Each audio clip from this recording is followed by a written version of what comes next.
കണ്ണിന് ചുറ്റുമുള്ള കറുപ്പ് എങ്ങനെ മാറ്റാം? അത് ശരി. പബ്ലിക് പ്രോസിക്യൂട്ടർ നന്ദകുമാറിന്റെ മുറിയിൽ ബ്യൂട്ടി പാർലർ. ഇതെപ്പോ തുടങ്ങി? ഒരല്പം മര്യാദ വേണം. ഈ കഥകിനൊന്നും മുട്ടിയിട്ട് ഇനി അകത്തോട്ട് കയറുന്ന പിന്നെ കഥകിന് മുട്ടി അനുവാദം മേടിച്ച് അകത്ത് കയറാൻ ഇതെന്താ രാമസ്വാമിയുടെ ചേമ്പറോ? കല്യാണം നടക്കുമെന്നായതേ ഉള്ളൂ, സ്വന്തം കൂട്ടുകാരനെ തഴയാനുള്ള ശ്രമം തുടങ്ങി. എന്താ എനിക്കൊന്നും പറ്റുകയല്ലേ? പിന്നൊരു കാര്യം, പാൽപ്പാട പുരട്ടുകൊണ്ടോ മാത്രം ഈ മുഖത്തെ രൗദ്രഭാവം മാറില്ല. അതിന് പ്ലാസ്റ്റിക് സർജറി തന്നെ വേണം. കുറെ പേരെ വാദിച്ച് തൂക്കിലേറ്റിയതല്ലേ, വെറുതെ എന്തിനാ പാലിന്റെ വിറ്റാമിൻ കളയുന്നത്? ഈ അറിവ് പകർന്നു തരാനായിരിക്കും അവിടുന്ന് ഇപ്പൊ ഇങ്ങോട്ട് എഴുന്നള്ളിയത്. Very very sorry. അതിനല്ല. പിന്നെ അതിന് അയ്യോ, ഞാൻ മറന്നുപോയല്ലോ. ഞാൻ എന്ത് പറയാനാ ഇങ്ങോട്ട് ഇടിച്ചു കളിക്കറി വന്നേ? എടാ, ഒരാഴ്ച നീ ലീവ് എടുത്ത് വീട്ടിലിരുന്നാലും ഇത് ഓർമ്മ കിട്ടിയ. അമ്മേ, പാൽപ്പാട. എന്തെടുക്കുക? മുഖം തുടക്കളിയാ.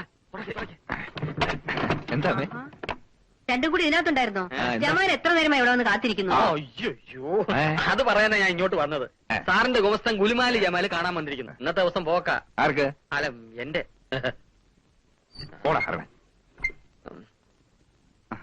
കേസ് കെട്ടൊക്കെ നേരത്തെ കൊണ്ട് തരണമെന്ന് ഞാൻ പറഞ്ഞല്ലോ. നേരത്തെ തന്നെ ഇറങ്ങിയതാണ് സാറേ. അപ്പോഴാണ് സെക്കൻഡ് വൈഫിന്റെ ബാപ്പാക്ക് കോളറാന്നും പറഞ്ഞ് അവൾ അളാപ്പ് വന്നത്. അറിഞ്ഞ സ്ഥിതിക്ക് അവിടം വരെ ഒന്ന് പോകാതിരിക്കാതെ പറ്റുമോ? അങ്ങനെ ഇരിക്കെ ഇറങ്ങിയേക്കാന്ന് കരുതിയപ്പോഴാണ് ഫസ്റ്റ് വൈഫിന്റെ ബാപ്പാക്ക് ബസൂരി എന്നും പറഞ്ഞ് അവൾ അളാപ്പ് വന്നത്. ഇതെല്ലാം കൂടി കേട്ടപ്പോ പടച്ചോനാണ് നമുക്ക് ഒരു ലൂസ് മോഷൻ. അതാണ് വരാൻ വൈകി. മോഷൻ കുഴപ്പമൊന്നുമില്ല. കുഴപ്പമൊന്നുമില്ല. നാളെ ഏതൊക്കെയാ കേസ്? CP 38/87, CP 52 അതൊക്കെ പറഞ്ഞു. CP 22/88, സെഷൻസ് 3/90, സെഷൻ 2 മതി. നാളെ രാവിലെ 8 മണിക്ക് ഓഫീസ് തുറക്കണം. മജിസ്ട്രേറ്റ് കോർട്ടിലെ കേസിന് ബാലേന്ദ്ര അപ്പിയർ ചെയ്യട്ടെ.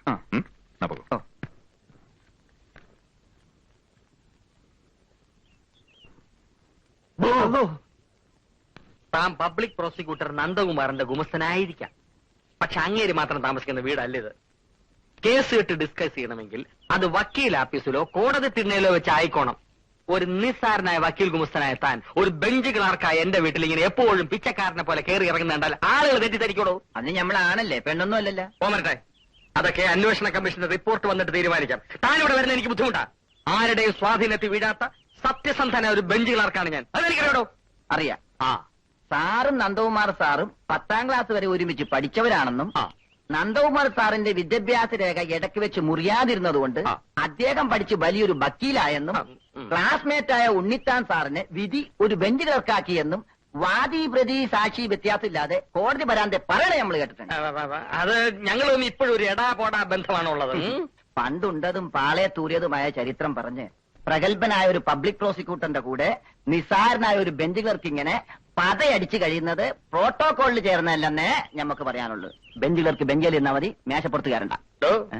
വെറുതെ അല്ലടോ തന്റെ രണ്ടമ്മായിയപ്പന്മാർക്കും കാളറയും വസൂരിയും തനിക്ക് ലൂസ് മോഷനും വരുന്നത്. തന്റെ മനസ്സിലിപ്പ് ശരിയല്ലല്ലോ. അത് പിന്നെ ഇവനെ ഗുമസ്തരാക്കിയ വക്കീലിനും. എടോ എന്താ വാണം പോലെ പോകാതെ നിക്ക്. നീ എപ്പോ ഫ്രീ ആവും? കോടതി പരിസരത്ത് വെച്ച് അമിത സ്വാതന്ത്ര്യം കാണിക്കുന്നത് നിന്നോട് ഞാൻ പലതവണ പറഞ്ഞിട്ടുണ്ട്. നീ ഒരു വെറും bench clerk. I am the public prosecutor. Sorry, ഞാൻ മറന്നു. ഞാൻ ഇനി ആവർത്തിക്കത്തില്ല. ഞാൻ ചോദിച്ച ചോദ്യത്തിന് ഉത്തരം കിട്ടില്ല. നീ എപ്പോ ഫ്രീ ആവും? സോറി സാർ, എപ്പോ ഫ്രീ ആവും? 2 ദിവസം കഴിയും. ഒരു അർജന്റ് മാറ്റർ പറയാനാ വന്നത്. പറയൂ. സാരമില്ല, ഞാൻ 4 ദിവസം കഴിഞ്ഞ് ഫ്രീ ആവും. അപ്പൊ ഞാൻ പറയാം. എടാ, തമാശ വിളമ്പാതെ കാര്യം വെച്ചാ പറ. നിന്റെ ഗുമസ്തൻ, സോറി സാറിന്റെ ഗുമസ്തൻ ഗുലുമാലി ജമാലിന്റെ മേളിൽ ഒരു കണ്ണുണ്ടായിരിക്കും നല്ലതാണ്. സാറിന്റെ കേസ് അവൻ മറച്ചു വിൽക്കുന്നുണ്ട്.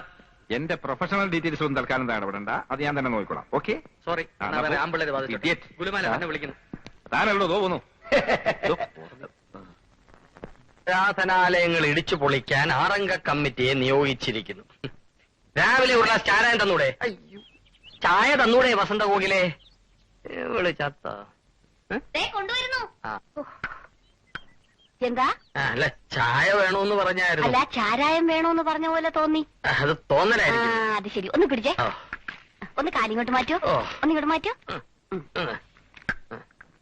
ഈ എണീറ്റാലുടനെ ചായ കുടിക്കണമെങ്കിലേ ചേട്ടനും കൂടെ അടുക്കളയിലോട്ട് വന്ന് എന്നെ ഒന്ന് ഹെൽപ്പ് ചെയ്തൂടെ? ഹെൽപ്പ് വേണോ? എന്നാ ഞാൻ പറഞ്ഞ പോലെ ഒരു സെർവന്റ് ഏർപ്പാട് ചെയ്യണം. ഓഫീസിൽ പോക്കും അടുക്കള ജോലിയും കൂടെ എനിക്ക് ഡിഫിക്കൽട്ടാ. പിന്നെ ചേട്ടാ, അഡ്വക്കേറ്റ് നന്ദകുമാർ ചേട്ടന്റെ ഫ്രണ്ടാണെന്നല്ലേ പറഞ്ഞത്? എന്താ അവനെ പറ്റി വാർത്ത വല്ലതും പത്രത്തിൽ വന്നോ? വാർത്ത വരാനുള്ള സമയമായിട്ടില്ലല്ലോ. പ്രശ്നങ്ങൾ അവിടെ തുടങ്ങിയിട്ടല്ലേ ഉള്ളൂ. ചേട്ടാ, ഞാൻ നന്ദകുമാറിന്റെ വൈഫുമായി ഒന്ന് ടോക്ക് ചെയ്താലോ? അങ്ങനെ ടോക്കണ്ട. അല്ല, പെണ്ണിന്റെ മനസ്സിൽ എന്താണെന്നറിയാലോ. വല്ല ലവ്വോ എന്താ? ലവ്വും ഇല്ല, കിവും ഇല്ല. ഇനി അഥവാ അവളുടെ മനസ്സിൽ എന്തെങ്കിലും ഇച്ചിരി ഉണ്ടെങ്കിൽ അത് വളച്ചൊടിച്ച് വലുതാക്കി കാണിക്കുന്നത് അല്ലെങ്കിൽ വക്കീലന്മാരുടെ പൊതു സ്വഭാവമാണ്. ഇതുകൊണ്ടാണ് ഞാൻ LLBക്ക് പോകാത്തത്. നീ അവിടെ സംസാരിച്ച് എന്താ എന്നെ വിളിച്ചത്? നീയെന്നോ? കല്യാണം കഴിഞ്ഞ് ഇത്ര ദിവസേ ആയുള്ളൂ, അപ്പോഴേക്കും കണ്ടില്ലേ ഒരു പുരുഷ മേധാവിത്വം? നീ പോലും. ഞാൻ പിന്നെ എന്റെ ഭാര്യ എന്താ വിളിക്കേണ്ടത്? വസന്ത കോകിലെന്ന് വിളിക്കണം. ഓ, അത് ഭയങ്കര നീളമല്ലയോ? എന്നാ പിന്നെ ചേട്ടന്റെ ഇഷ്ടം പോലെ അങ്ങ് ചുരുക്കി വിളിച്ചോ. എങ്ങനെ ചുരുക്കും? സുലോചനെ സുലു, വസുന്ധരെ വസു, ആമീനെ ആമി എന്നൊക്കെ വിളിക്കൂലേ? അതുപോലെ. ഈ ബുദ്ധി എനിക്ക് പോയില്ലല്ലോ. വസന്ത കോകില, വസന്ത എന്ന് വിളിച്ചാലോ?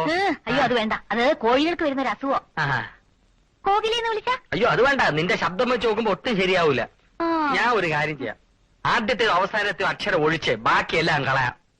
വസന്ത കോകില, വ ല വല. കൊള്ളാം. വലേ. ഓ, ഈ ആൾക്കാർക്ക് റോഡിൽ എന്താ കാര്യം? ജലദോഷം അല്ല, മുടി ദോഷം.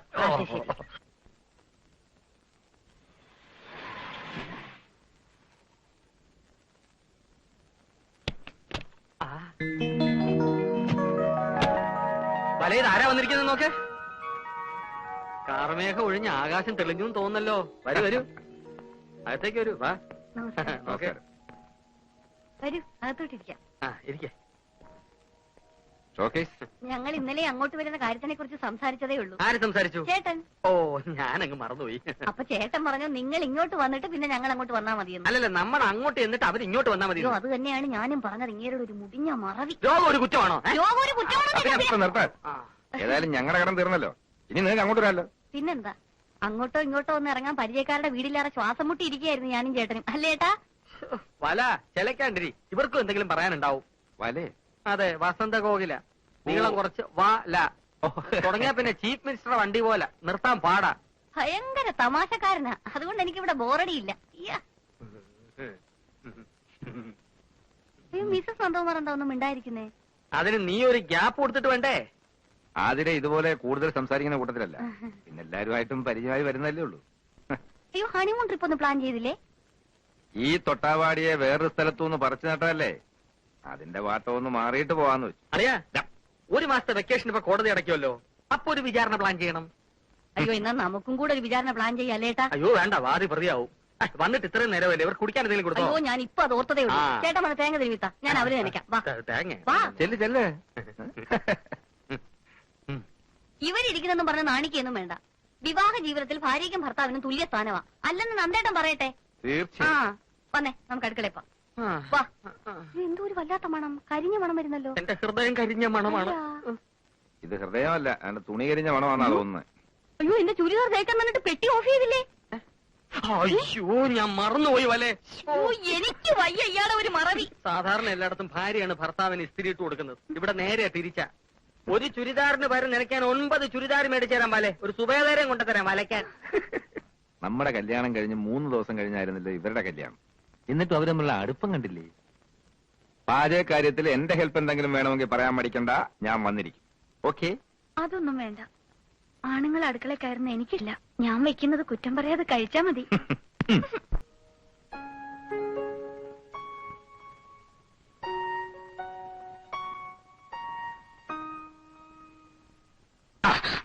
എന്നും വൈകുന്നേരം ഇരുന്ന് കുത്തി കുടിക്കാൻ എന്താണെന്ന് അറിയാമോ?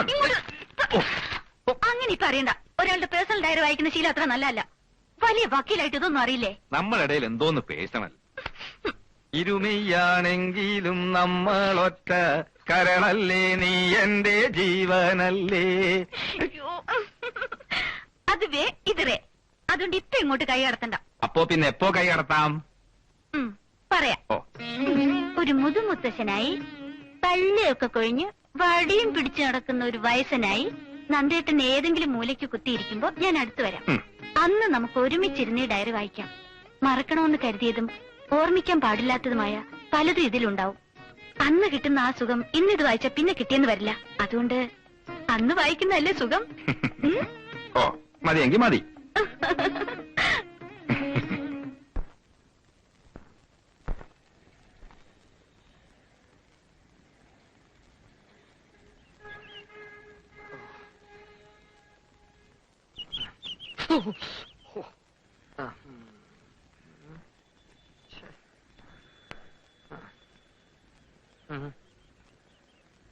ശിവശങ്കരൻ ചേട്ടൻ? അയ്യോ, ഞാൻ മറന്നുപോയി. അല്ല, ഉണ്ണിത്താനെന്താ ഇവിടെ? വൈഫിനെ വെയിറ്റ് ചെയ്ത് നിൽക്കുക. അവള് മുടിയുടെ തുമ്പൊന്ന് ലെവൽ ചെയ്യാൻ ബ്യൂട്ടി പാർലറിലോട്ട് കയറി. ഇപ്പൊ മുക്കിന് ഇതല്ലേ ഉള്ളൂ. കേറിയിട്ട് ഇപ്പൊ മണിക്കൂർ 1 കഴിഞ്ഞു. അല്ല, നന്ദനെ കണ്ടിട്ട് ദിവസം കുറച്ചായി. അവിടെ വിശേഷമൊന്നുമില്ലല്ലോ. തുടക്കത്തിലുണ്ടായിരുന്ന അവസരങ്ങളൊക്കെ മാറി. അവര് സ്മൂത്ത് ആയിട്ട് കഴിയുന്നു. സ്മൂത്തായി തീരുമെന്ന് കരുതിയിരുന്ന എന്റെ ലൈഫ് ഗട്ടറിലുമായി. അല്ല, അതെന്ത് പറ്റി? ഞാൻ ഭാര്യയെ കുറ്റപ്പെടുത്താമെന്ന് കരുതരുത്. ഒരു ഭർത്താവ് മനോഭാവമാണ് അവൾക്ക്. പൂർണ്ണമായിട്ടൊരു ഭാര്യയാകാൻ എനിക്ക് കഴിയുന്നില്ല. അതാ കുഴപ്പം. അല്ലോണ്ടി തന്നെ ജീവിതമാകുമ്പോ ചില വിട്ടുവീഴ്ചകളൊക്കെ വേണ്ടി വരും. വിട്ടുവീഴ്ചകളൊക്കെ വേണ്ടി വരും, ശരിയാണ്. ഒന്ന് കുനിഞ്ഞു കൊടുത്ത ചാടി തലേ കയറും. ആണത്തം കളഞ്ഞിട്ടുള്ള ഒരു വിട്ടുവീഴ്ചയ്ക്കും ഞാൻ തയ്യാറല്ല. മേമനെ തറവാട്ടിലായി ഞാൻ. അല്ല പിന്നെ അല്ല, ദേ വരും നമ്മുടെ വസന്തകോവിലം. നമ്മുടെ വസന്തകോവിലേ? അല്ല, നമ്മുടെ. അല്ല, അതേന്ന്. ആണോ?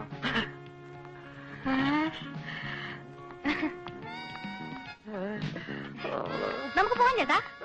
നിന്റെ മുടി എന്തേടി? മുടിക്കാൻ മുറിച്ച്. ആരോട് വെച്ചോട്ട്? എന്റെ മുടി മുറിക്കാൻ ആരുടെയെങ്കിലും അനുവാദം വേണോ? റോഡാണ്, മോശമല്ലേ? പിന്നെ നിനക്ക് മുട്ടറ്റ മുടി ഉണ്ടായിരുന്നോണ്ടാണ് ഞാൻ നിന്നെ കല്യാണം കഴിച്ചത്. അജാര് ബാഹു, അതെനിക്കറിയോ? ഓ, അപ്പൊ ഉണ്ണിയേട്ടൻ എന്റെ മുടിയാണ് ഇഷ്ടപ്പെട്ടത്, എന്നെയല്ലേ? മുടിയും തടിയും ജോലിയും വീടും എല്ലാം ഉൾപ്പെടെ മൊത്തത്തിലാണ് നിന്നെ ഞാൻ ഇഷ്ടപ്പെട്ടത്. ഹോൾസെയിൽ. കല്യാണം കഴിഞ്ഞാൽ മുടി മുറിച്ചേക്കാൻ എനിക്കൊരു നേരത്തെ ഉണ്ടായി. പിന്നെ പെണ്ണുങ്ങൾക്ക് മുട്ടറ്റ മുടി വേണമെന്നൊരു സ്റ്റൈലിന് ആണുങ്ങൾക്ക് പറയാം. പക്ഷെ ഇത് നനച്ചുണക്കി ചോന്നോണ്ട് നടക്കുന്നതിന്റെ കഷ്ടം ഞങ്ങൾ പെണ്ണുങ്ങൾക്ക് അറിയാവോ? അത് ശരിയാ. ഏത് ശരിയാ? എന്താ തന്റെ പേര്? ശിവശങ്കരൻ. ശിവശങ്കരൻ വരണ്ട. കഴുത്തി പൂടയില്ലാത്ത കോഴികളെ ഞാൻ എന്റെ സ്കൂട്ടറിന്റെ പിന്നെ കേറ്റാറില്ല. നീ മുടി പോയ സുഖത്തിൽ സുഖിച്ച് റോഡേ നടന്നു വന്നാൽ അവിടെ മുടിഞ്ഞും മുടി തീർക്കും ശവം.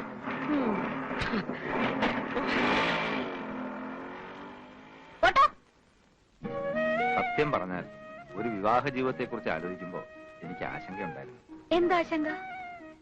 കാലം തെറ്റിയുള്ള വിവാഹമാവുമ്പോ വല്ല പ്രേമനിരാശവും പിടിവിട്ട് കെട്ടുപ്രായവും കഴിഞ്ഞു നിൽക്കുന്ന പെണ്ണിനെ കെട്ടേണ്ടി വരുമോ എന്നുള്ള ആശങ്ക. ഇപ്പൊ ഉണ്ടോ? ഇല്ല. മറ്റൊരുവന്റെ ഓർമ്മകൾ മനസ്സിൽ സൂക്ഷിക്കാത്ത ഒരുവളെ ഭാര്യയായി കിട്ടുന്നത് മഹാഭാഗ്യമാണല്ലേ? എന്റെ മനസ്സിൽ മറ്റൊരുവന്റെ ഓർമ്മകളില്ലെന്ന് നന്ദേട്ടൻ എങ്ങനെ അറിയാം? ഉണ്ടോ? ദേ, നെഞ്ചിടിക്കുന്നുണ്ടില്ലേ? പേടിക്കണ്ട, എന്റെ മനസ്സിൽ അങ്ങനെ ഒരു കോന്തനും ഇല്ല. സത്യം? സത്യമായിട്ടല്ലേ വിശ്വാസമാവൂ? വേണ്ട, എനിക്ക് വിശ്വാസം. നന്ദേട്ടനെ പോലെ ഒരു ഭർത്താവിനെ കിട്ടിയ ഞാൻ എത്ര ഭാഗ്യവതിയാ. തുറന്നു പറയണം, ആതിരയുടെ ഇഷ്ടവും ഇഷ്ടക്കേടും മനസ്സിലാക്കാൻ എനിക്ക് കഴിയുന്നുണ്ടോ? ഇല്ല. കല്യാണം കഴിഞ്ഞിട്ട് മാസം 3 ആയില്ലേ? എന്നെ ഇതുവരെ നന്ദേട്ടൻ കോടതിയിലൊന്ന് കൊണ്ടുപോയോ? അഡ്വക്കേറ്റ് നന്ദകുമാർ കോടതിയിൽ ഷൈൻ ചെയ്യുന്ന കാണാൻ അദ്ദേഹത്തിന്റെ ഭാര്യയ്ക്ക് കൊതി കാണില്ലേ? അത്രേ ഉള്ളൂ. നല്ലൊരു കേസ് വരട്ടെ, അപ്പൊ കൊണ്ടുപോവാം. അപ്പൊ ഇപ്പൊ വക്കീലിന് കേസൊന്നും ഇല്ലേ? അയ്യോ, ഇപ്പൊ ഉള്ളത് മോഷണം, പിടിച്ചുപറി, അതിർത്തി തർക്കം, ഇതൊക്കെയാ. ഗായത്രി മേനോൻ കൊലക്കേസിന്റെ വാദം തുടങ്ങട്ടെ, അപ്പൊ കൊണ്ടുപോവാം. അയ്യോ, മണി 12. തൽക്കാലം കേസ് കിട്ടഴിക്കണ്ട. ബെഡ്റൂം അതിനുള്ളതല്ല കേട്ടോ.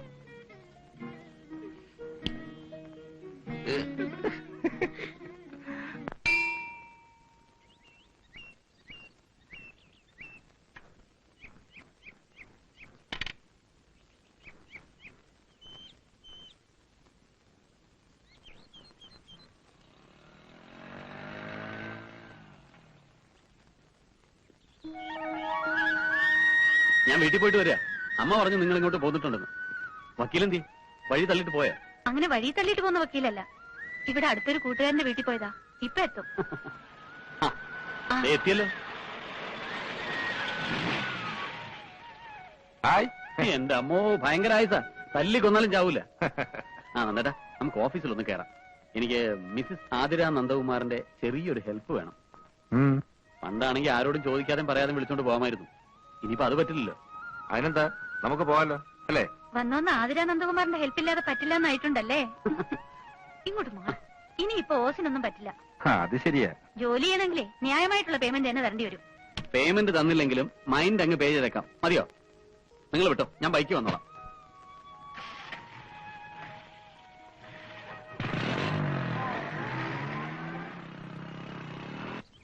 ഉണ്ണിയേട്ടൻ ഇത്ര ധൃതി വെച്ച് എങ്ങോട്ടാ? മരിക്കാൻ.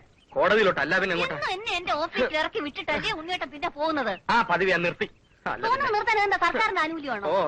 അതിന്റെ കാരണം എനിക്കറിയേണ്ടത്. കാരണത്തല്ല നീ ഇപ്പൊ പിടിച്ചിരിക്കുന്നത്. എടി, ഒരു പെണ്ണിനെ പെണ്ണാക്കുന്നത് അവളുടെ മുടിയാണ്. തൊഴാം വാർ മുടിക്കും മുടിക്കും എന്ന് കവികൾ പറഞ്ഞിരിക്കുന്നത് വെറുതെ അല്ല. നിന്നെ ഈ കോലത്തിൽ കാണുമ്പോ ചില ധീരകൃത്യങ്ങൾ ചെയ്തതിന് ചില പെണ്ണുങ്ങളെ മൊട്ടയടിച്ച് കോടതി കൊണ്ടുവരുന്നാണ് എനിക്ക് ഓർമ്മ വരുന്നത്. അതിന് ഞാൻ മുഴുവനും കാണുന്നില്ലല്ലോ. ഉണ്ണിയേട്ടന് വേണ്ടി കുറച്ച് നിർത്തിയിട്ടില്ലേ? ദാ. നിർത്തിക്കോ. പരുവുമ്പോ ഞാൻ മൂടോടെ വെട്ടിയെടുത്തോളാം. അതും കൂടി വടിച്ചിറക്കിട്ട് ഏതെങ്കിലും ആശ്രമത്തിൽ പോയി ഇരിക്കടി. പുണ്യം കിട്ടില്ലെങ്കിലും കാശ് കിട്ടും. ഉറപ്പാ. മിണ്ടി പോരുത്. എന്റെ കണ്ണുപെട്ടത് പോ. മുടിഞ്ഞവളെ, മുടി കളഞ്ഞവളെ. മുടി കൊടുത്ത പ്രാന്ത് തോന്നാൻ ഇയാൾ എന്തൊന്ന് വിളിത്താ. അടുക്കളയെ ചമ്മന്തി അരച്ചരച്ച് എന്റെ നഖം തേഞ്ഞില്ലാണ്ടായി. നീ നിന്റെ നഖത്തിൽ പെയിന്റ് ഒടിച്ചോണ്ട് ഇവിടെ ഇരുന്നോ? എന്റെ ഒരു തലയിലെഴുത്ത്. എന്റെ നന്ദന്റെയും കല്യാണങ്ങൾ തമ്മിൽ 3 ദിവസത്തെ ഗ്യാപ്പേ ഉള്ളൂ. അവന്റെ കുഞ്ഞിന് 6 മാസമായി. ആ, ഇനി 6 മാസം കഴിയുമ്പോ ആ കൊച്ചിന് 1 വയസ്സാവും. അതൊരു വലിയ കാര്യമൊന്നുമല്ല. അമ്മേ എന്നുള്ള വിളി കേൾക്കാൻ നിനക്ക് ആഗ്രഹമില്ലെങ്കിൽ അച്ഛാ എന്നുള്ള വിളി കേൾക്കാൻ എനിക്ക് ആഗ്രഹമുണ്ടടി. അമ്മേ എന്നൊരു വിളി കേൾക്കാൻ എനിക്ക് ഒട്ടും ആഗ്രഹമില്ല. എന്റെ കൊച്ചെന്നെ മമ്മീന്ന് വിളിച്ചാ മതി. മമ്മിന്നോ മങ്കിന്നോ നിനക്ക് ഇഷ്ടമുള്ള പോലെ വിളിപ്പീര്. പക്ഷെ ആര് വിളിക്കൂടി? എന്തോന്ന് ഇത്ര ധൃതി? മാരീഡ് ലൈഫ് ശരിക്കും എൻജോയ് ചെയ്തിട്ട് മതി ഒരു കുട്ടിയൊക്കെ. അയ്യോ, ഈ മൊട്ടത്തലയും കൊണ്ട് എൻജോയ് ചെയ്തേച്ചാലും മതി. ഞാൻ മുടി മുറിച്ചതിനെ ചൊല്ലി മേലാൽ എന്നെ കുറ്റപ്പെടുത്തരുതെന്ന് ഉണ്ണിയേട്ടനോട് പല ആവർത്തി ഞാൻ പറഞ്ഞതാണ്. അയ്യോ, ഞാൻ നിർത്തി. നിന്റെ നഷ്ടപ്പെട്ട മുടിയെ പറ്റി ചിന്തിച്ച് ടെൻഷൻ അടിച്ച് എന്റെ മുടി കൊഴിയാൻ തുടങ്ങി. അല്ലേ, ഞാൻ ഒരു കാര്യം ചോദിക്കാൻ മറന്നു. പിന്നെ കൂടെ പറപ്പാണല്ലോ. നീ ഇന്ന് ജോലിക്ക് പോകുന്നില്ലേ? നഖത്തിന് വൈറ്റ് വാഷൻ ചെയ്തോണ്ട് വിട്ടിരുന്നാ മതിയോ? അയ്യോ, അത് ഞാൻ പറഞ്ഞില്ലേ. ഇന്നലെ ഞാൻ റിലീവ് ചെയ്തു. റിലീവ് ചെയ്തോ? എംപ്ലോയ്മെന്റ് എക്സ്ചേഞ്ച് വഴി ലീവ് വേക്കൻസി ആയിരുന്നല്ലോ എനിക്ക് പോസ്റ്റിംഗ്. ലീവ് വേക്കൻസിയോ? ലീവ് എടുത്താൽ ഇന്നലെ വന്ന് ജോയിൻ ചെയ്യും. വേറെ ആള് വന്ന് ജോയിൻ ചെയ്തെന്നോ? നീ എന്തുവാടി പറയുന്നേ? ഇതെന്താ പുതിയൊരു കാര്യം കേൾക്കുന്ന മാതിരി? ആലോചനയും കൊണ്ട് വന്ന ബ്രോക്കർ പറഞ്ഞില്ലേ താൽക്കാലിക നിയമനമാണെന്ന്? ഇല്ല. പറഞ്ഞു കാണും ഉണ്ണിയേട്ട മറന്നതാ. മറന്നല്ല. എന്റെ ദൈവമേ, മുടിയും പോയി, ജോലിയും പോയി. പിന്നെ കുട്ടിയുടെ കാര്യം പറഞ്ഞല്ലോ. എനിക്ക് പ്രസവിക്കാനേ മനസ്സില്ല. അയ്യോ, ഇപ്പൊ കുട്ടിയും പോയി. പ്രസവിക്കാത്ത മൊട്ടച്ചി നിന്നെ ഞാൻ ഡൈവേഴ്സ് ചെയ്തിരിക്കുന്നു. ഡൈവേഴ്സ് ചെയ്യാൻ ഞാനും കൂടെ ചിന്തിക്കണം. എനിക്കാണെങ്കിൽ അങ്ങനെ ഒരു ഉദ്ദേശമേ ഇല്ല. അയ്യോ, ഇപ്പൊ എന്റെ ജീവിതവും പോയി. എന്തെങ്കിലും മിണ്ടി പോയിട്ടുണ്ടെങ്കിൽ കുന്ത എടുത്ത് വായിക്കാത്ത വെച്ചോളൂ. എന്റെ ഫ്ലൂട്ട്.